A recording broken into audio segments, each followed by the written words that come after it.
Hello everyone, so today I'll be talking about why so few countries impose high tax rates on rich people and luxury goods, and what is an example of another market that governments should not tax for economic reasons. At first, I'll talk about what deadweight loss is.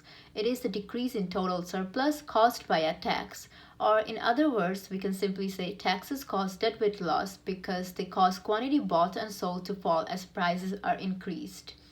Now, we know rich people, they have the power, stature, money, and reputation to get away from paying a tax easily. But what about luxury goods? The demand for luxury goods is elastic, so consumers are very flexible, which means when taxes is imposed, causing buyers to pay a higher price, consumers can leave the market very easily. Therefore, the equilibrium quantity falls. As we all know, the benefits of a tax is the revenue it raises for governments, which is equal to tax times the quantity. Therefore, tax revenue decreases and deadweight loss increases. Now, what is an example of another market that governments should not tax for economic reasons? One such market would be the market for pleasure boats. This is because pleasure boats is a luxury good, so its demand is elastic, so consumers are flexible. When the tax increases price, quantity falls and deadweight loss increases.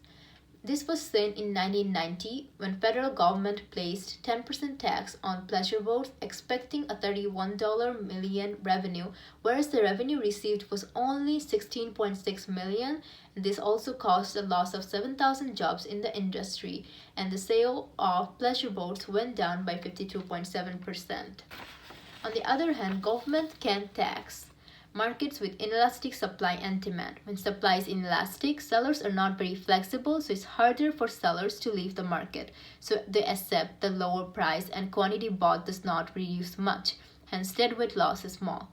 When demand is inelastic, buyers are not very flexible, so it's harder for buyers to leave the market and they accept the higher price. Therefore, quantity reduces a little, hence deadweight loss is small. We can also relate it to tax revenue earned by government if we consider the Laffer curve. If government raises the tax, they earn more money, but if the tax is very high, they earn less money because the equilibrium quantity bought and sold has decreased so much.